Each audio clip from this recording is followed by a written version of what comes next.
so many people here. I'm Sim, I'm the Curator of Visual Arts here at Chapter. And tonight we'll be having a conversation between artist, writer, polymath, Abi Palmer, and Dr. Nathan Smith. And Nathan's job title, I do have to look at my notes to read. So Nathan is the Senior Curator of Mycology, Biology and Lichenology. Yep. At National Museum of Wales. All the little things, that's the... So before we begin, just a little bit of housekeeping. If we do hear a fire alarm, that door that you came in will close, and so we'll all be going out this door here. The nearest toilets are just off the cafe, so please feel free to leave and come back as we choose. We're going to be here for about 30-40 minutes, and then we'll have about 15 minutes of questions. And then there'll be a bit of time to see the show again and just have more informal chats. And I think we're hoping to get pizza afterwards. Oh, so yeah. You're really welcome to join us for that. So, yeah, I just wanted to kind of say a little bit of reflection for me, I guess, working on this show with Abi over the past 12 months. Now, in that time, I've really been immersed in slug life. It took me a while to get there, but it's definitely been a journey of acceptance, of stickiness, of prioritising rest in a world that wants you to die working. And it's really interesting, because the other day I went for a massage, and I was told that my body was physically softer than it had ever been before.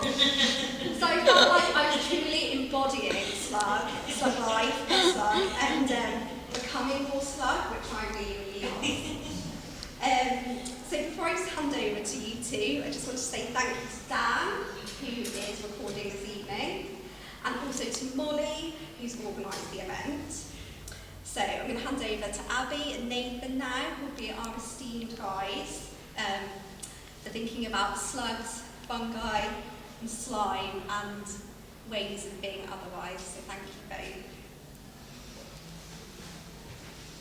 Thank you so much, Sim. It's been such a pleasure to be here. Hi, everyone. Oh, that's nice. We love a little bit of participation. How are you all doing today? Are we all good? Okay, glad to hear. Thank you so much for joining us here in the middle of Slime Mother for the last few days of the show. For those of you who haven't met me before, I'm Abi, as Sim just said, and this exhibition is my sluggy fever dream. We are here today to toast the show, which closes on Sunday, and to celebrate the launch of the the show's accompanying book, Slugs, a Manifesto, available at all good art gallery bookshops over there. It's out now with Makina Books. I'm joined today by a very old friend and collaborator, Nathan Smith, to chat about all things slugs, fungi, slime, and Manifesto. Nathan and I have worked together previously in a project called Exploring the Fungarium, Poetry, Form and Fungus. Ooh. And it's a long history of weird fungus chats. Yeah. Going back a long time. So tonight's going to go like this. I'm going to do a quick reading from Slugs, a Manifesto, and then we're going to slime our conversation off in a series of different slimy chats. There'll be time for a few questions at the end, and this is being recorded. I don't think any of you are in the line of the camera, but if you don't want to be recorded, maybe sit over there. I hope you don't mind being recorded. Let's start with a very short reading from Slugs.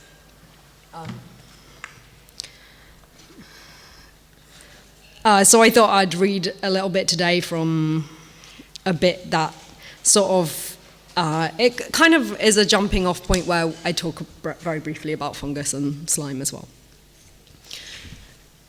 I fall into a world of viscous textures, mushrooms, slime mold, spit, or how I learnt to stop worrying and love the little bastards. 1. During the first UK lockdown, I become obsessed with slug superhighways, the cracks between my balcony paving slabs.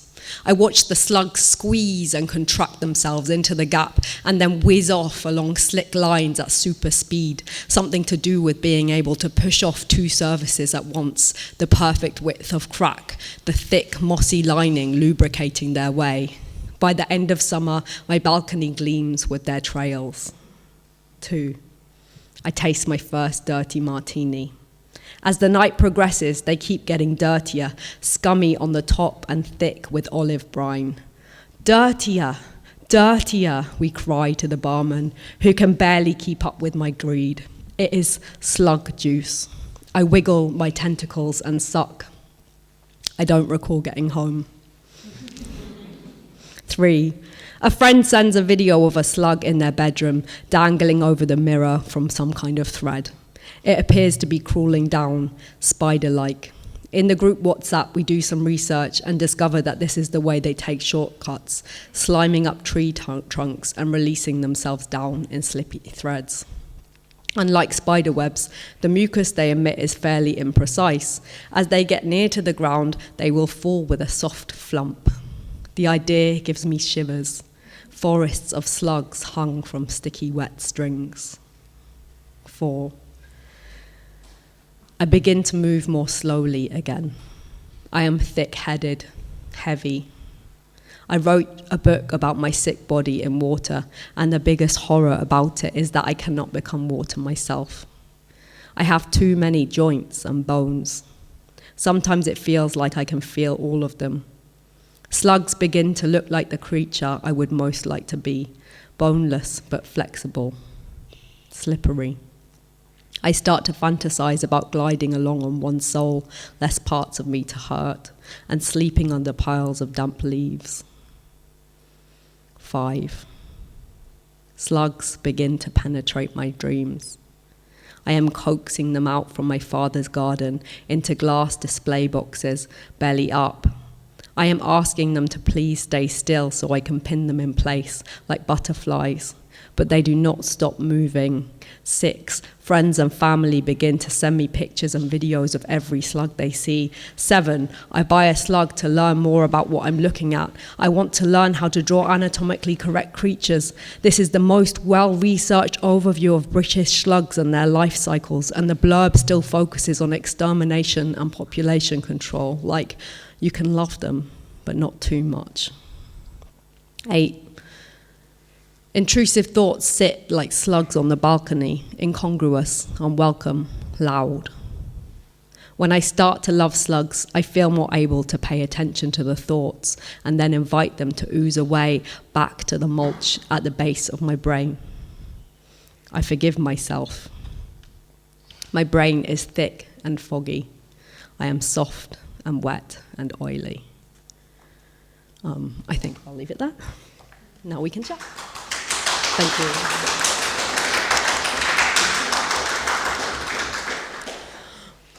So I thought it could be nice to start by talking a little bit about why we're here together today and our own collaborative relationship. Do you want to briefly piece it together with me? Yeah, so I had to kind of like recreate this for my partner. So I've had some practice on this actually. I think the first time we worked together was an awful play in Cambridge. That is true. I forgot about that. Yeah, really bad play. And I'm saying this as the element that made it, not the only element that made it bad, but the key element, whereby I was brought in last minute to do like a very tiny role that had no name. But I had the last line of the play, which I promptly forgot. So the opening night, I was supposed to go and say like, oh, the letter's arrived and the marriage can go ahead. Way! Instead, I went, fuck. Curtain drops. What a show! I think that's the first time. Yeah. You became the belle of the ball. It was a real moment. I don't think I got a single, like 2 lines over like 4 nights. I got none of them right. I dislocated my shoulder backwards rolling out of a cupboard. Really? Yeah. Oh, blimey. So, I ended up with a small Valium addiction after that play. Lovely. Yeah, for a little bit. It's gone now, so. I think the first, like, thing we really did was just this think it was you leaving Cambridge, wasn't Yeah, it? I was moving to London, and I think on my leaving party you said, I've got this idea, and my idea is to build poetry out of the growing structures of fungal matter, or something like that. Yeah, that was, and their breeding patterns. Yeah. And I feel like that was a really big moment for me, and like, oh, we should chat more. and yeah, so I moved to London, and then I think we spent about a year talking. Yeah. And then we did it. Yeah. And no one turned up. Yeah, it was like 2016. Was it 2016? Yeah. Yeah. So like, it is important, because I guess what we'll get to in a minute is like the trends in mycology that have been really interesting. So in 2016 there was no, like, we were working in Kew Gardens Fungarium, which you would think that they would be the most excited about fungus, but like outside of that, the idea of like making art about growing structures of fungus, it was too alien a concept, I think, like at that point. It hadn't really kind of like penetrated through into the mainstream now, where like, you know, like you see fungi everywhere now, and at the time it hadn't happened. And so I think between you and me, we kind of got a group to come together, and there was one person who neither of us knew, which meant it was a success. It was I think the most productive I've ever been poetically. Yeah. Was a whole year of kind of discussing about what exercises are we going to do. It was a whole day. Q allowed us to do it in the fungarium, which was a huge thing. So we had special dispensations kind of open, have the fungarium open at the weekend, and it was really... Yeah, so a fungarium is a fungus library, and they have mycology, just like in case you're not all nerds, mycology is the study of fungus? Fungi and fungi-like objects. Yeah, so, and in the fungus library they have loads of little samples of fungus, like in different forms, basically. Yeah, it's something that, and again, we're probably talking about this, is that like sometimes people, like, you collect fungi to be able to study them, and you dry them out, and I always kind of describe it as it's not just a scientific collection, it really is, it's very cheesy, so forgive me here, but it's people's hopes and dreams kind of stored in these collections. There's someone called Charles Crossland who had a stroke. When he has a stroke, he realises he's going to die. So does he look after his, does he spend more time with his wife, with his kids? No. He spends time in his fungus collection and makes sure it's perfect for it to go into queue. And so it's this really kind of weird archival space where you open boxes, and it's very multi-sensory. I find, like, the smells and something that I think about a lot about the fungarium as well is that it has to be very carefully temperature controlled. Yes. And then I always think about like the horror movie of what happens if something breaks. So just reflect on that for a minute. There's a lot of fungus in there. One of the things they say is that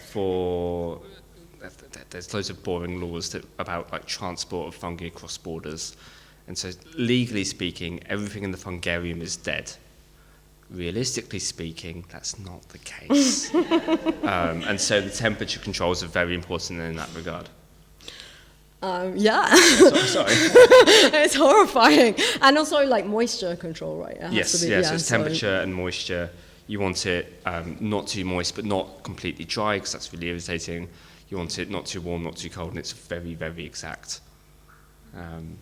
Yeah, so if you're a script writer, that's one to pitch to Netflix. 100%, yeah. So over the years, like in around, what year would you, like, there was a moment where mushrooms were having their moment. I'd say 2020. Yeah, so that we would call that the fungal turn. The fungal turn, yeah. So for anyone here with kind of a literature background or an arts background, there's this big thing of like different turns always going on, and it's basically like when the trend changes for those without that background. And in 2020 you see this big gluttony of fungal books come out, the big one being Merlin Sheldrake's Entangled Life, and just as as audience participation, can you raise your hand if you've heard of that book? And can you keep your hand raised if you've read that book?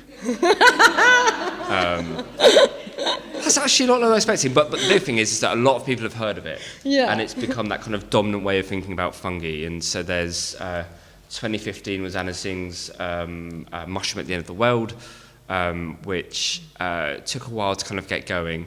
But I did my PhD in fungi from 2016 to 2020. And all 4 of those years were spent of going, have you read this book? And me going, yes. But 2020 is this really big year. You've got Suzanne Simard's Mother Tree. I can't remember the title of it now. You've got Douglas Behrend's Mycotopia. There's this huge glut of like popular mycology books, and they're still coming out strong today. So. Yeah, and in the art world, there was also a massive exhibition that was very much like bouncing off Merlin, really. So it was mushrooms at Somerset House, and there was suddenly fungi art everywhere. It was a real weird thing that happened. Does anyone remember this? Did you notice? When did everyone start to become aware of fungus? I don't know how we can have that as a chit chat, but maybe at the end. But it.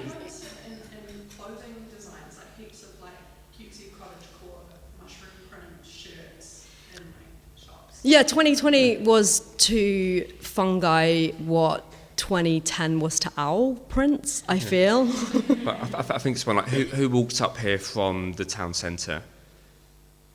Or that's not very environmentally friendly. If you walk up from here, there's a bank and it's got all these children's drawings for autumn, and it's all fungi and hedgehogs, which is the current thing, it seems. Whereas 10 years ago that would have all been orange leaves and brown leaves and pumpkins. red leaves and pumpkins. Yeah.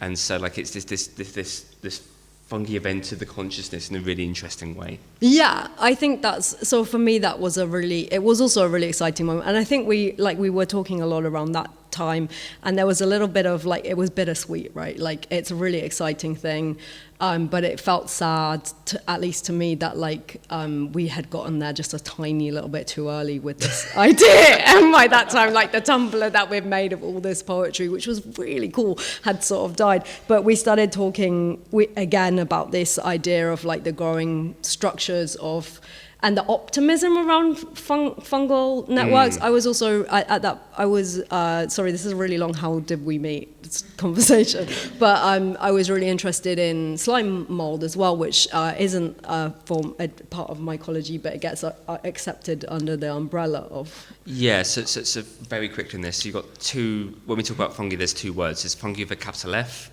which is what is a fungus in the genetic sense and the species sense.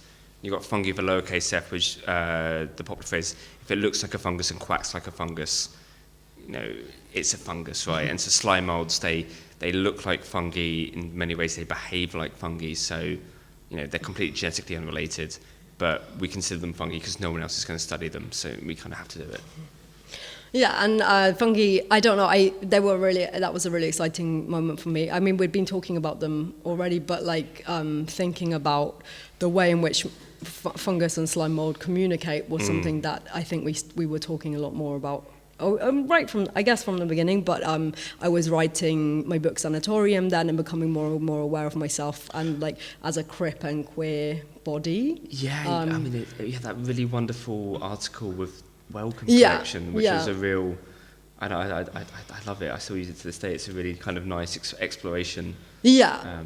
So that is an article about me sitting in an inflatable bathtub and realizing I was surrounded by slime, and that kind of exploring the body horror of that moment. And for me, I felt like there was this massive parallel. I was writing a lot about my body as a disabled person and kind of the pantomime horror and revulsion that happens in horror movies around fungus and slimy beings started to feel like a really important part of my practice, which I guess is where it starts to connect to slugs around that period. It's lockdown and I'm looking at the slugs on my balcony, which are also these creatures that I'm very, very scared of, or I was very scared of, and realizing that they're also really cool, and like fungus, have really interesting and queer ways of reproducing. Some of them are asexual, reproduce asexually.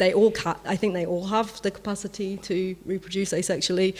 Some prefer it, some don't. They can switch sex according to need. So if you have not enough slugs of one sex in a space, you can mix them up. If you've looked in that room there's a visual representation of 2 leopard slugs. They have sex by hanging from the sky and intertwining, and their penises intertwine and form this beautiful flower-like globe, which is so weird. And I started to think, it's not just about sex, but that obviously is an interesting part of queerness. But I started to think about, in general, what are the things in popular culture that get overlooked and dismissed, and for all this time slime and fungus have been overlooked by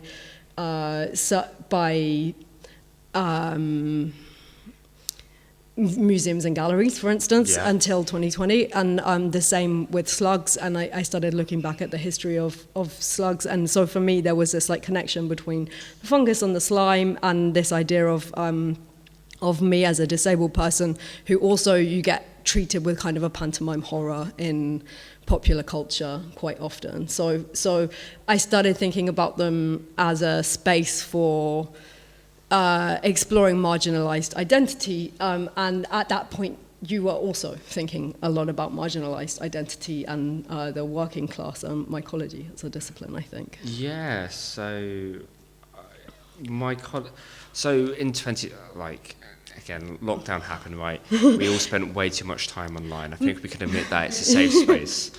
And I'm going to not name them, one, because I can't remember all 3 of their names, but also it's the decent thing to not name. But there's a couple of scientific societies that around 2020 were celebrating the fact they had their 3rd female president. And these have been going for 200-300 years, right? We've had female president number 3. Yes. And in mycology, for the equivalent society, that happened about 1914, after about 20 years. Not perfect, but substantially better.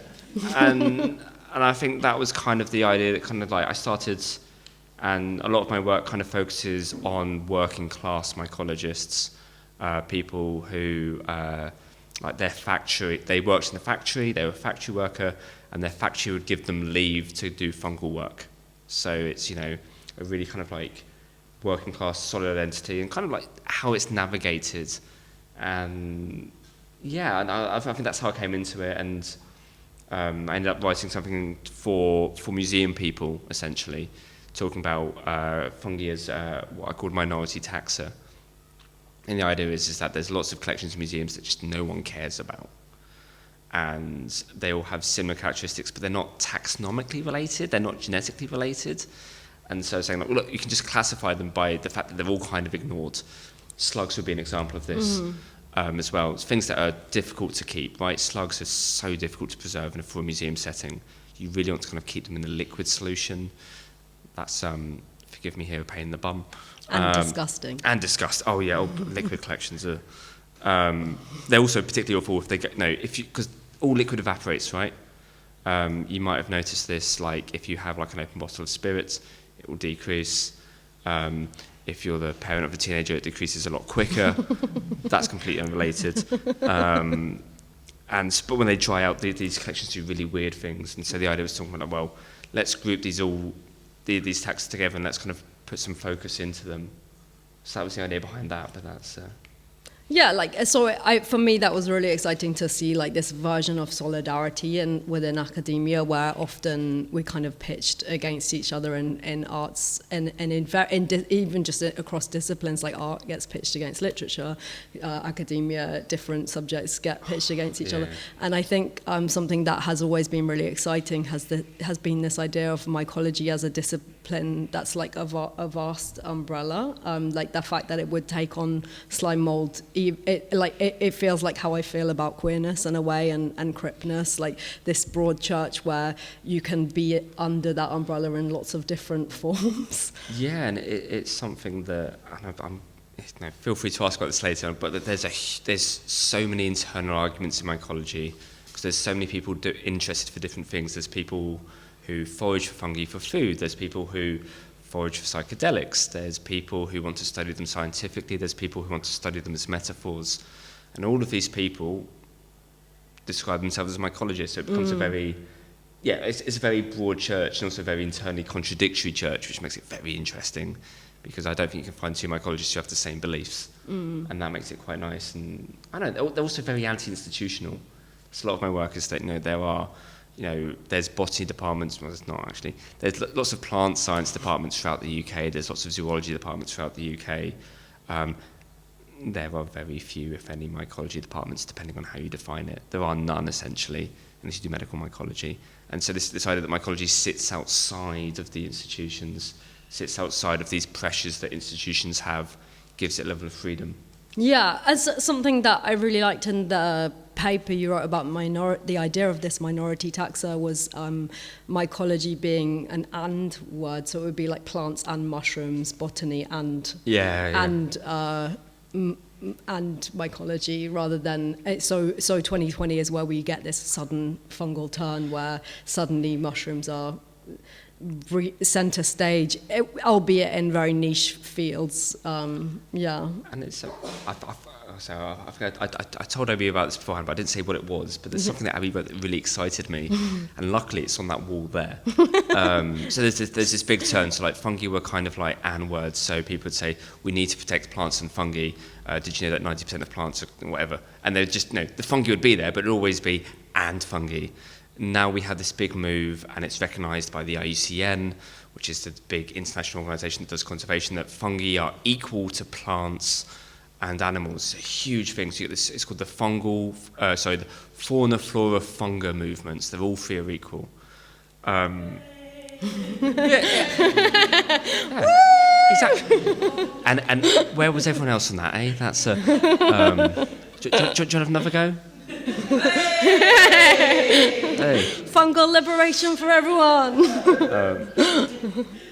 But I think from that we've almost gone too far. Yeah. So I'm going to misquote it massively, but what's written on the board there is that I wish that slugs were morally neutral. And I read that, and it was genuinely like a revelation about how I've been thinking about fungi. Because you read so much fungal stuff, and like fungi are going to save us from climate change. Fungi are going to save us from capitalism.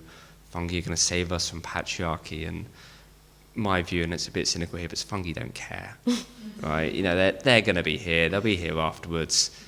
They might die of something completely irrelevant. But there's this idea that fungi are a moral good. And it's been a huge reversal from like 10 years ago where fungi were a moral bad.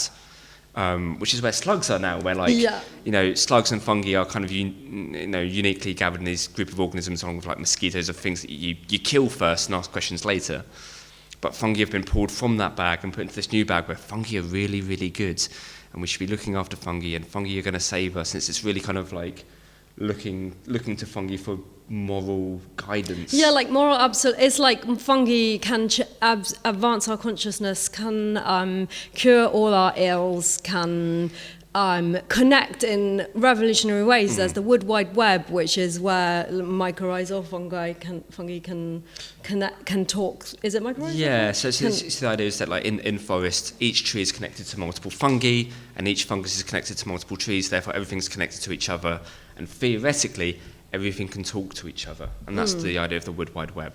Which is very cool and really exciting, but that's like one form of fungi and a massive... It is really cool. I'm not, like, for me it wasn't exciting. It's captured my imagination as well. I'm pretty sure it's captured yours, but it's been really interesting to see kind of the capitalism get its hands on fungi, like the fact that suddenly it's on your t-shirt, suddenly that there are all these books. The books are all really exciting, I don't doubt, but yeah, the optimism is and it's just another version of life out of balance, isn't it? It is, and Again, I'm going to quote from Abi's book again, 'cause it's a good book. And so how much is the book? £12. Only 12 £12 English pounds. Wow. Available right here. But you talk about this idea that like everyone hates the word moist. Yeah. And that's a really interesting one, because like when did we all when did we all decide to hate the word moist? And you find the same thing in kind of like the Wood Wide Web is good, and it's really interesting. So recently there's now what I would say is a scientific pushback against this Wood Wide Web and against this fungal turn, where there's been a couple of big papers have come out and said, look, like it's massively overstated. Basically it's it's called a positive citation bias, which is scientific for this is bullshit. Anyway, but it's been pushed back, and it's almost like it's been too positive, and it's decided that like almost like when did we all decide the Wood Wide Web is good? When did we all? And it's this kind of it's come in, and it's not to say it's bad, but it's to say that there's less fungal possibilities now than there were 10 years ago. In many ways, like so much of the stuff is kind of corralled into very small groups of fungi. So these ectomycorrhizae, or these ones that form the Wood Wide Web, and cordyceps fungi, which you might remember from The Last of Us. It's the zombie ant fungus. Yeah, and but there's like zombie snail ones as well, aren't there? Oh, so do you guys want a fun scientific fact that's like, I'm not sure it's published, so we'll keep it quiet between us. And I'm going to look at the camera here, and anyone watching will keep it quiet between us as well, because I'm not sure I'm allowed to say this. But they found the fungi that causes ants to become zombies. It's now also found in wasps. It causes wasps to be zombies. But officially, none of you have heard that. But it's really interesting, but there's so much like rust fungi. There's not been a rust turn, right? Does anyone here garden? Yeah, but we don't see the same positive view on rust fungi. We don't see the same kind of artistic approach, literature response to rust fungi. And in some ways that's a shame, really. I don't know. Yeah, I think when we first started exploring fungus, I think it does all come back to this idea of like overlooking and what I feel is an unfortunate part. When I started writing Slugs as a manifesto, I started to say, well, what's the moral outcome I want from slugs? And I realized any moral outcome, any moral good or moral bad, is kind of like rainbow capitalism in a way. Like we're the problem is with slugs, for instance, and we can talk about fungi in this in a second, but with slugs, the reason people often come and they'll say things like, oh, I love all creatures, but I just can't handle slugs because they eat all my lettuce. And when you stop and think about that, it's like there are so many problems there. There's a problem with land ownership. There's a problem with whose lettuce is it? The slugs were there first, and then there's also a problem with biodiversity, that we have an obstacle to slugs being naturally balanced by other creatures, because all of those creatures are dead. The hedgehogs that we're drawing on autumn pictures now are dead, so they're not eating the slugs. So we have this crisis that slugs are like one symptom of, and the massive overgrowth we have of slugs is a symptom of something, I think, much broader, which is probably always capitalism and land ownership. And it feels really sad to look at, if I write a book about slugs that points out how cool and brilliant they are, and doesn't point out that I'm still kind of icked out by them, there's still kind of too many in my garden, and there is this, and I feel mixed about it, we'll hold them up on a pedestal for a few years, and it will become a trend, and then it will cycle, and we'll all be sick of slugs, and then something else will happen. And I think that's what we've seen somewhat in fungus, and there are so many interesting parts. Would you like to very briefly talk about some of the other interesting things that happen in fungus that aren't being talked about? Justice. Yeah. Okay. So let's start with rust fungi. Like rust fungi, I'm going to get this wrong now. I think it's at least 5 spore types in rust fungi. You have rust fungi that infect 2 separate hosts, which is nuts. So it completes part of its life cycle on one host, on one plant, and then completes the other part of its life cycle on another plant. You have... what does that mean? Sorry, say more. Oh, okay, yeah, so... What does that look like? So for a fungi to reproduce, and this is something that I think we kind of miss from the fungal turn, is that we all have a very human bias to the way that we perceive life. And I think that's what, slugs and what fungi, what we can learn from is like these different ways of being. So we are very conceived that we are groups of people where, like life has two sets of each chromosome, right? Like you got one from your mum, one from your dad's. Something happened that we're not going to discuss here, and then suddenly you happens, and you are the person that is these two chromosomes stitched together. But in fungi, most of their life cycle is spent as one chromosome, and actually the two chromosome bit is a really, really tiny bit and really inconsequential. And so for the rust fungi, basically the life cycle is like, where do they spread, where do they grow, where do they form this two chromosome, this is what we call 2N in science parts, and then so that's really interesting. In oyster mushrooms, who is vegetarian or vegan? Fantastic. Can you just do this for 2 seconds? That'd be really lovely. So oyster mushrooms make little lassos, and like nematodes, which are like worms.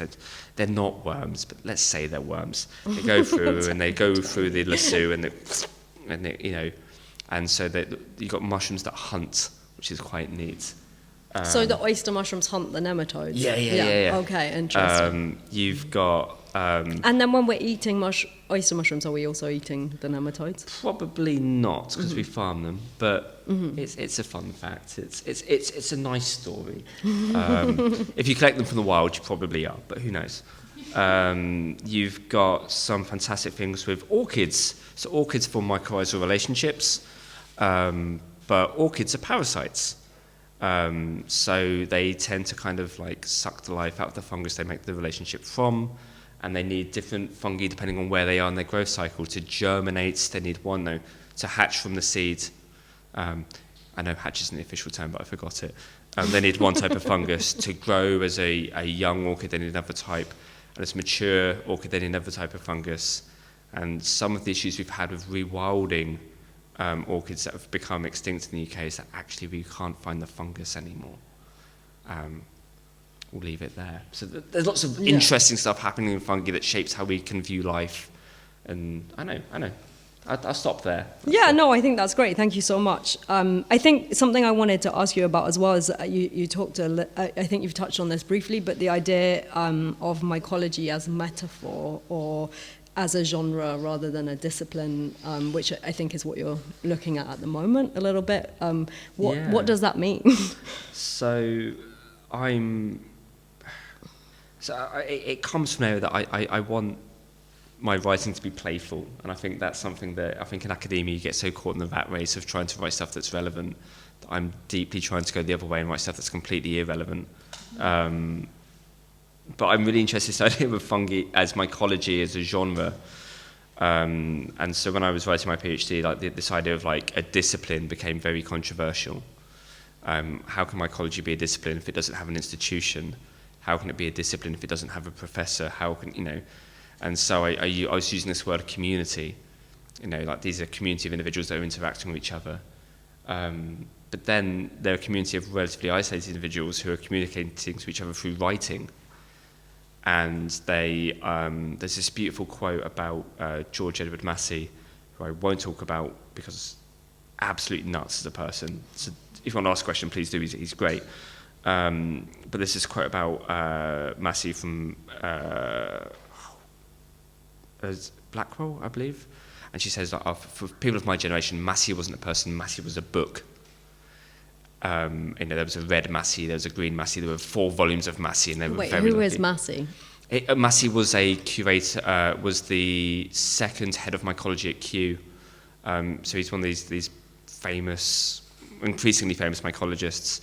If you've possibly heard of Beatrix Potter's mycology and how she was banned from the Linnaean Society from speaking. No, nobody knows about that. Say more. Oh, okay. You have to start.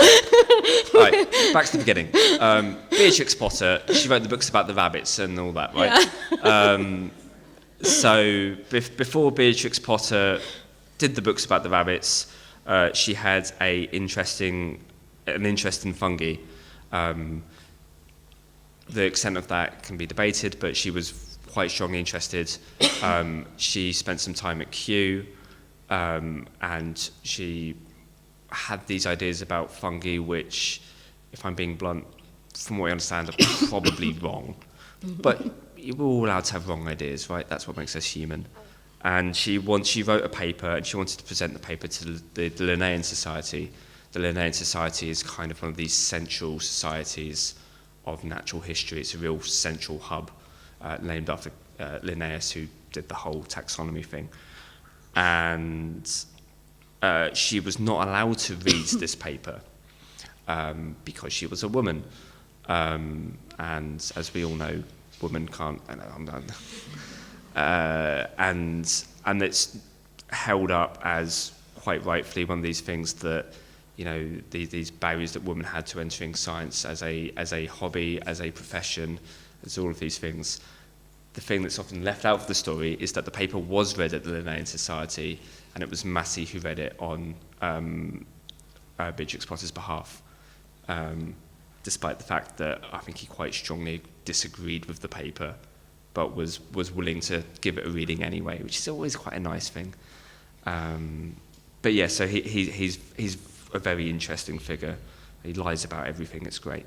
So I'm really interested that, like, all these mycologists are talking to each other via letters, and they're writing books, and they're responding to these books, which means that they're effectively literary figures. They're not figures of science. In addition to this, they're not just writing about mycology, they're writing about dialect. They're writing visitor guides to the lovely town of Halifax. So, like, you know, here's all the things here's some pleasant walks you can do in Halifax. They're writing science fiction, they're writing children's stories, they're writing a really awfully reviewed book about lizards. They're writing all of it, and so I'm really interested in them as literary figures, and what does that mean? And so I'm trying to rewrite mycology as a genre, and say, well, actually, what are the hallmarks of the genre? Because they're not really talking to each other, they're mainly writing. That's a very brief summary, but I'm really excited about it. It's what I'm doing at the moment. That's really exciting. It's also, yeah, I mean, it is really cool I think it's just been a really interesting period, both like in the time that we're in now, where there's been this, I mean, what I wrote my undergrad thesis was this literary separation between literature and science, scientific discourse. So it happened partly as a marketing exercise for the Royal Society in the 17th century, where they had to really advertise that science is reliable because it breaks away from the folly of metaphor and the artifice of poetic language. And before that, a lot of all philosophical texts and observational texts were rooted in literature. So it would root in the Bible and Aristotle. It would reference literature more than observation. And then there was this big moment where, you know, we do stuff is not only, but one thing that happens is Galileo looks at the moon through a telescope, and that proves a bunch of stuff. And therefore we can see that the Earth rotates. It's this big moment where suddenly the idea of science gets pushed really hard, and the Royal Society is formed to do. Now I need to think of the words, but to do empirical observation and base. And they start doing things like weighing the air and taking the mickey out of quite a lot for those things. But it was always an artificial separation, because of course language can only exist as a metaphor. So that separation is both really. It's really shaped how education has and how we view communication between disciplines, and it was so wrapped up in colony and in in Empire, a lot of the progress that was being made was for the idea of like, where can I go and plant my ship in order to take spices home? Where can I go? Where can I invade more land? Where can I take things from? And empirical observation helped to speed up that progress, and that was a big selling point. And the Royal Society had to really start telling themselves this history and separating themselves from literature, because that was how you get funding. And that has been this perpetual, like in art at the moment, we're in this massive funding crisis, the same in museums, the same in academia, the same in science. Like we're, in all of these disciplines, we're all being pitched against each other. And I think that happens also with forms of marginalization. To bring it back to the slugs a little bit, like, and the mushrooms, something that became a big metaphor in this was I didn't want to just make it a piece of work about disability, which is very palatable for funding right now, briefly. But I wanted to make an exhibition that explored the idea of marginalization. So on one hand, I'm looking very closely at slugs and what they look like and what their bodies are, but on another, they become almost instantly, the moment I start looking at them, a shorthand for another thing. And I think that's something that we're seeing in mushrooms as well. Sorry, that was such a massive tangent about something I haven't thought or talked about in literally 15 years, I think. It's so interesting. And I think this, this crisis, and I can't explain how severe this crisis is. Very. Every institution I've been at has had cuts. There's less and less money, and I think that kind of promotes... It causes the ship to become smaller, and people become more conformist, because that's how you get money. And if you can get money, that's how you keep going forwards. And I want to bring this back to this exhibition. One of the things I love about this exhibition is how... Has anyone here not seen the exhibition? You can look after. We'll look afterwards. I'm going to be vague here. How joyful that room is. And I'm going to keep it like that, is that... there's a tendency, and again, we talk about this idea of writing, and we've lost this idea of rhetoric is something that I've always heard, isn't it? Like we used to have 4 R's: reading, writing, arithmetic, rhetoric, and that's gone, this idea of convincing people. And we're so now, and if you haven't read academic texts, you're very lucky. They're so dry now. But being in our present state, that's how we imagine it's always been. But if you go back like 30, 40 years, joyous. They are so petty. They are so... I think one person I look at, he writes his titles in Latin. He uses lots of literary references. He calls people out by name and says very mean things about them in the front pages of these journals. And for me, there's this alternative vision of what science could be if you kind of lent into... because that's, I think, the lovely thing about stuff like the Wood Wide Web is these possibilities that exist outside of science, about bringing people in. The great thing about it, and the great thing about, is bringing people in and letting people explore. And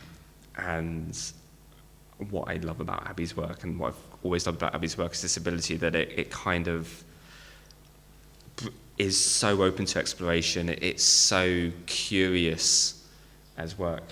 And I've just been thinking a lot about the zine you did about the Amazon reviews. That's a really long time ago. It's very long, but it's so wonderful, because it is just the weirdest thing in the world, and so lovely and so rich and full of these things that you say, like, by looking at it, it's about something else, and it's these richness, but it just found that wonderful thing. Thank you. That's really nice. I think it's been really nice to work together all these years, like on and off, like or have these overlapping chats, because it's also that messiness is where all the exciting stuff happens, and I really love that idea of imagining science as something messier and dirtier, and making work that doesn't really, like, that's just weird. I think that's been a really fun and enriching part of it. I wondered if we start thinking about form again, just before we wrap up for questions. I guess thinking about this idea of jumping across disciplines, which is also very trendy, it's great for funding. Do you have advice for artists who want to have a more research-led practice or begin working with more academic or scientific disciplines, and vice versa, advice for scientists who want to begin working in more artistic spaces? Oh. It's okay if you say no. That's a question. I think, one, do it, right? Yeah. I don't think there's a right way of doing it. But what I would say is, like, where I always find the most rewarding things is kind of going back to older texts. Not necessarily because they're better, but just you find some real weirdness there, and you're going to find, science is filled with these imagined possibilities of stuff that could happen.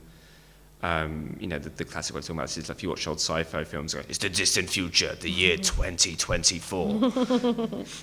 Man is run by slugs. And you go, oh, how silly, that could have never possibly happened. But at that time, it was a possibility, so I think it's worth going back there.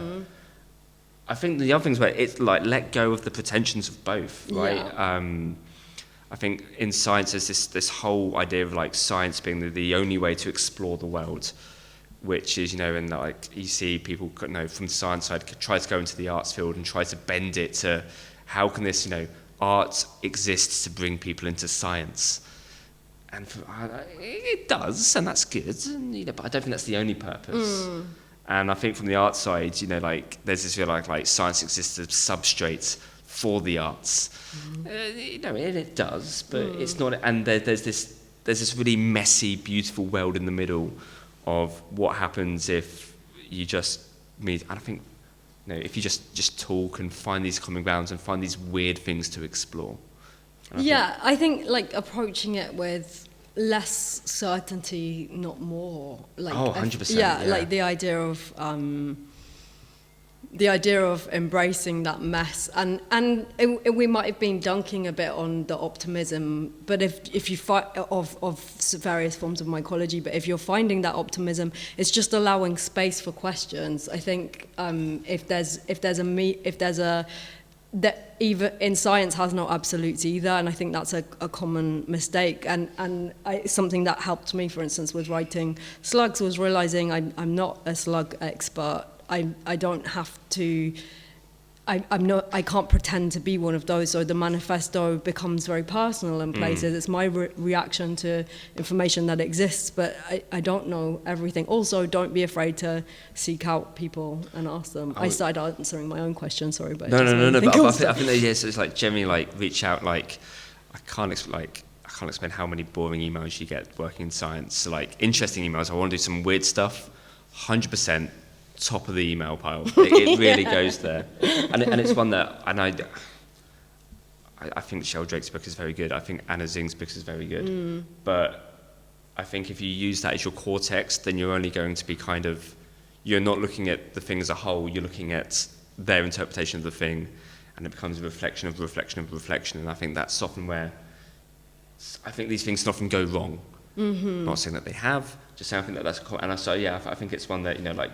Open question and jump into the weird stuff, really. Like, don't, and everyone's so excited to get involved with this. Like, I talk to my colleagues all the time, and they're so excited to kind of get the weird inquiries, because that's where you do the job, really. Yeah, it makes your day pass faster. Oh, yeah. I think we have room for a few questions, if anyone has any. No pressure either. Sorry, it's been... I feel like we have so much. Our conversations always end up being about 2.5 hours long, so sorry you're getting such an abridged version. Yes.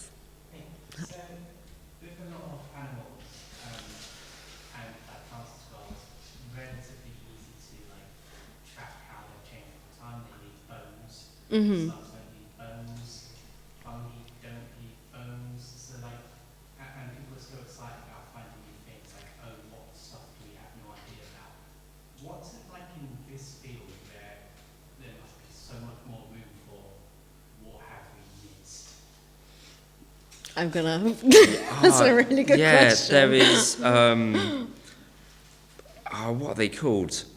So I think that's something that's really interesting between that slugs and fungi share, is that they are very absent from the fossil records. There's some examples, But sometimes you're going down to like, I've got some fossilized dots here. You know, they're real stuff. I've completely forgotten what they are, but I'm going to describe them to you, and you can find them from there. There's this argument about these things which were before plants, which were giant 3 meter, 4 meter high fungal trees called something like phycotax. I can't remember, I'm so sorry. But they're really, really interesting. But what I really love is there's an argument that they may not have actually existed, and it could just be like mats of lichen that have like rolled over, like the way you like roll a rug. And so people saw these big long logs and went, that clearly was standing up there like this. And what someone's saying is actually it might have been, and no one knows. And so I think I lean to the rug idea because I think it's so wonderful, and what they did to kind of argue it is they made one. So they got a mat of like lichen and they just rolled it up, and then they sectioned it and went, look, it's kind of similar, right? And that's fantastic. But there's so much we don't know. Even like with like we know that fungi brought plants to the land. We're relatively certain that happened in that before plants were on the land, they're in the water. It's great being in the water is the best thing ever. It's why, like whales and dolphins returned. And fungi are really, really good at living on land, and so like this plant fungus association brought them onto the land. We're relatively certain that happens. What we don't know now is, like people have argued for a long time, it is the Glomeromycota, but now it might be the mucormycetes. We don't know what fungus brought plants onto the land, and there's so much argument, and that's really nice, and like living in that uncertainty that we don't know, and that's quite nice. I'm not sure how you find about slugs, but... With slugs, I don't have a very good answer. While I was building the massive ones that are in there, spoiler alert, sorry, somebody told me that the slugs started out really big, like dinosaurs, like really large.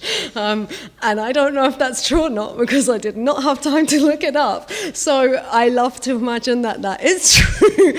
We do have a lot of records of snails, for instance, because of their shells. And there's an argument, actually I do know this, sorry. So there's an argument by, I think, one of your colleagues called Ben. Oh, yes.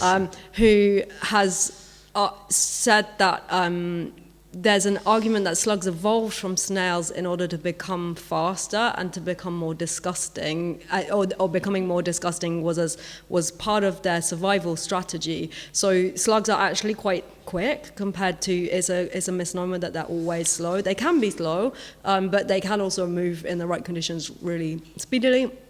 Snails can't do that. They can move out of a predator's way. They can slip into cracks a lot more easily. So they've evolved from that. And actually I don't know why I said I don't know this, because there's a really good book. There's a copy of it in the reading area. It's called something like Slugs of Great Britain and Ireland, that talks about the history of slugs and also shows you versions. But loads and loads of slugs have a tiny little bit of shell on the back of their tail, which is one of the arguments for their evolution from snails. So you can actually see that if you look at any slug, like those brown ones that are everywhere, you can see a tiny little bit of shell on the back of their tail if you look very closely.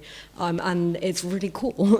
In the video in the first room, there's, I think when we're zooming in on them, you can see that a little bit more clearly. And sometimes they get little leaves trapped on them because they're sticky. So yeah, we do have, I think the fact that there are shells related to them, we can track some things. I don't know about the giant dinosaur thing. That sounds made up, but I'd like to believe it's true. I think that there's something else in terms of like even more recent history, in that like we don't know what people do with fungi or with slugs. And I remember you bring this up, and it's something that's, like go to any old-fashioned art, not these modern ones here, go to an old-fashioned art gallery, see how many fungi you can spot, see how many slugs you can spot. It will be almost certainly less than 10. Yeah, like in medieval marginalia, for instance, there's loads of snails, but there's not very many slugs at all. They're barely talked about, and I think that's so interesting. And it's the same for fungi. They're just absent. Yeah. And we've got this really interesting absence whereby we're pretty sure people are eating them. Mm-hmm. but we don't know how they're eating them because it's a food of the poor and the poor can't write. And if they can write, their writings aren't kept. And so we just had this huge absence of discussions about slugs and fungi in art, in herbals, and all these things, where like there's one or two references here or there, and that's really exciting. But yeah, so there's even like, I'm projecting from your question forwards, we've got so much absence that we're dealing with, because what do you do when you know it's there, but no one's talking about it? And that's, I know, it's quite an interesting aspect. Sorry. No, that's great. That's right. And I think that, again, becomes a metaphor, because I think that's the case for,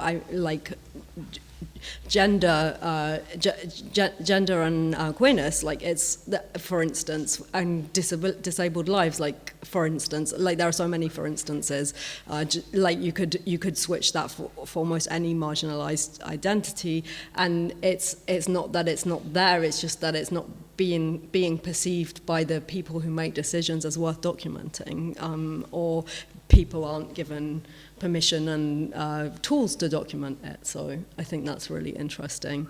Any other questions? Yeah. Thank you so much. Hearing you talk to each other about how you met and your project was fantastic. I was just thinking about something. It's a question more specifically about the exhibition. You mentioned the writing on the wall, which also was something that really struck me when I saw the exhibition. I love this idea of wanting this like to become neutral or quality.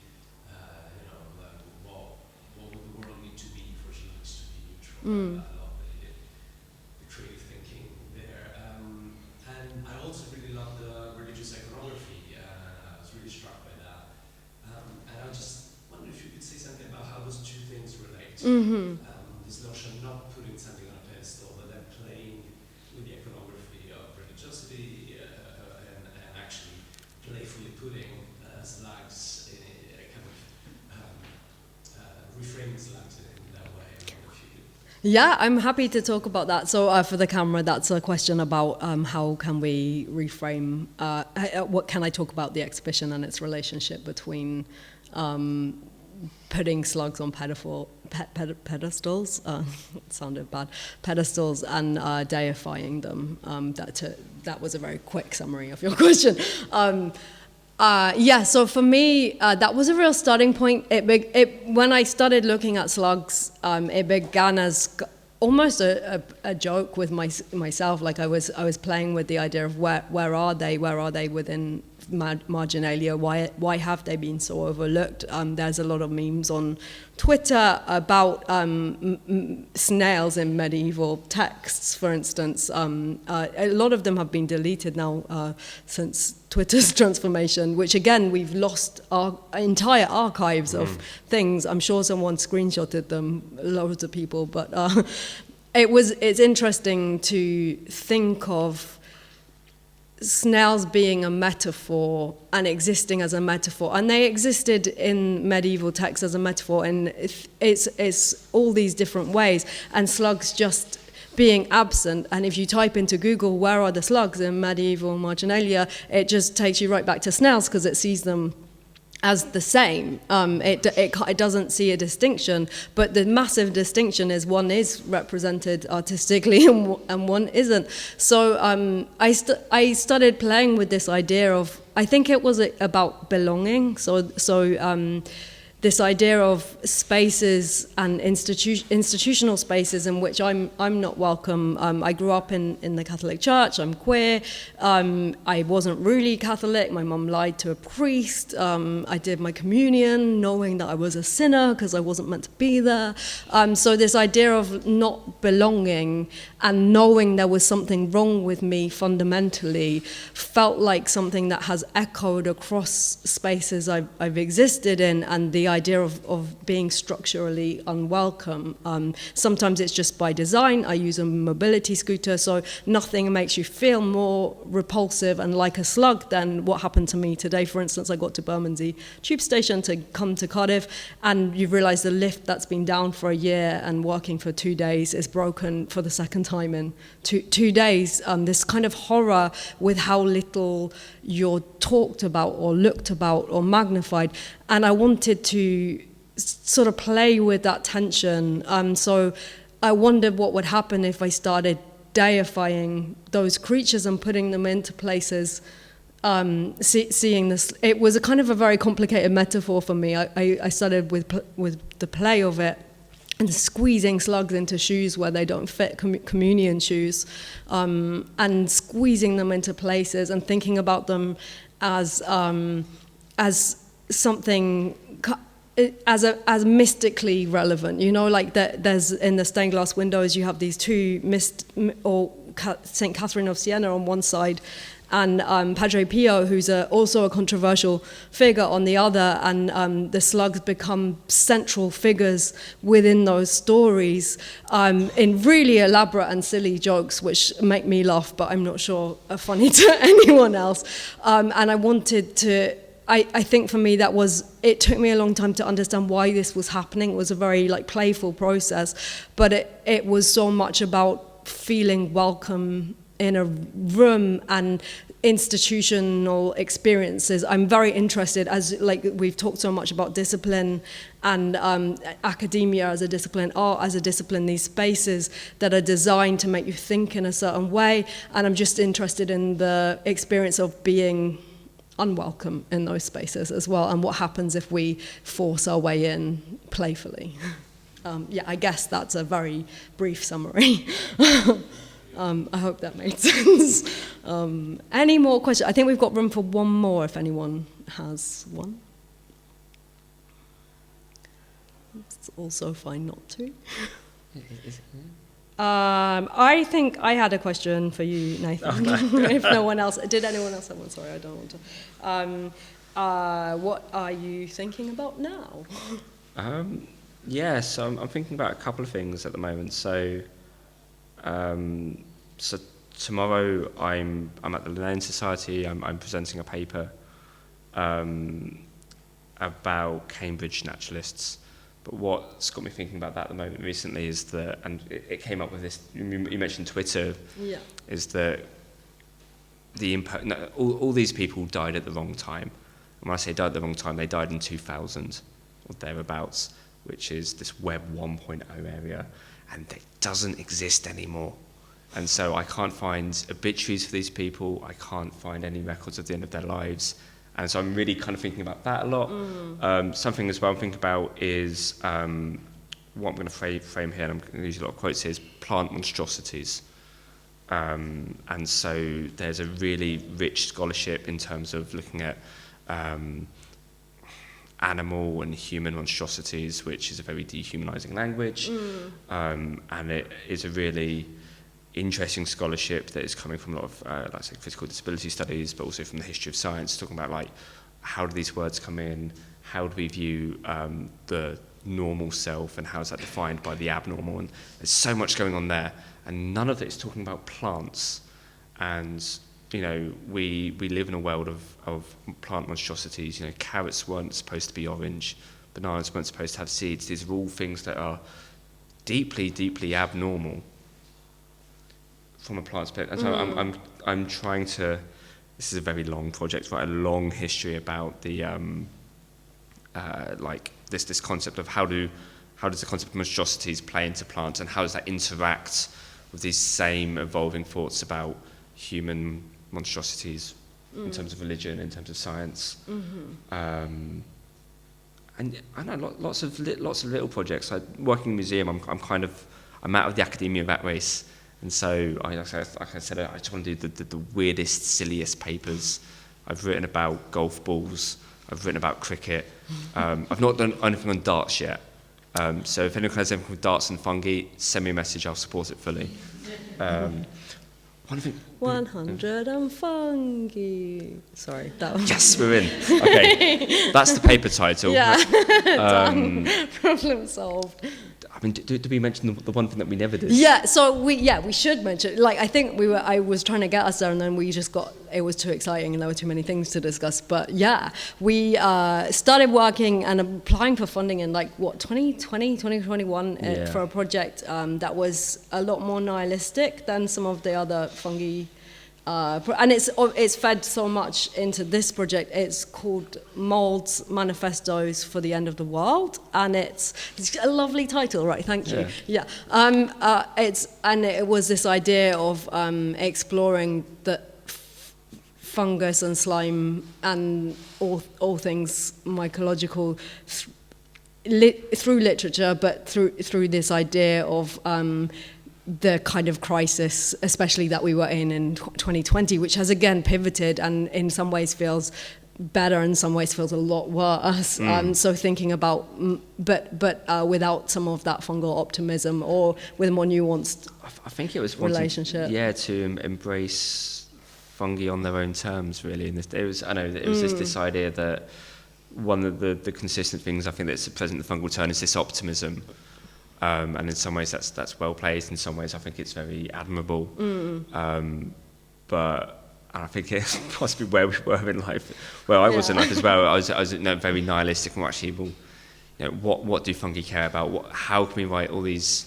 What does the future look like from a very fungal viewpoint? Let's not look at fungi from the human lens. Let's look at humans and fungi from the fungal lens. And it never happened. So if anyone here runs a publishing journal, Arts Council turned us down. But we're cheap, relatively speaking. So it's I think that's a really great place to wrap it up, actually. So if you're an editor, call us. If you're a curator, call us. We can make it visual. Thank you so much. I'm going to get back to reading off my little script now. But that is the end of the evening. Thank you for coming. A few notes before we wrap up. So this event is one of 3 sluggy talks across time and space. So you can catch my previous 2 conversations with Bare Minimum Collective at Burley Fisher Books and Zarina Mohammed at the LRB Bookshop on YouTube now. This will be uploaded as soon as we can. I have had such a lovely time exhibiting with Chapter. And I wanted to say thank you to them all for having me. This has been really a dream come true. It's incredible. It's been such an amazing opportunity to get to think and make in this incredible way across all these different disciplines, and to have all this space is really honestly a dream come true.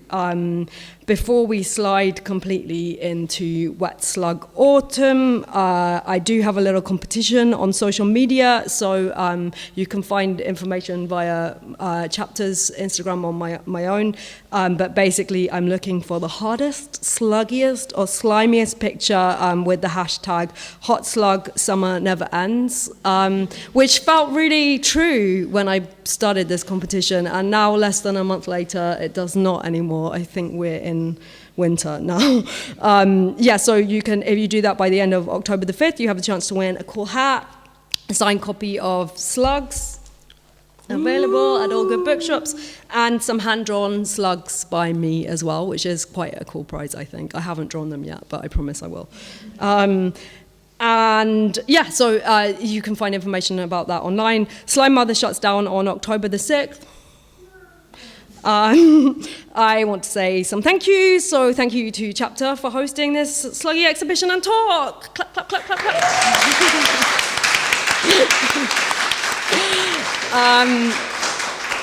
Thank you to Makina Books for helping me to make Slugs, a manifesto, and to Molly for helping to put this event together. Thank you to Nathan Smith.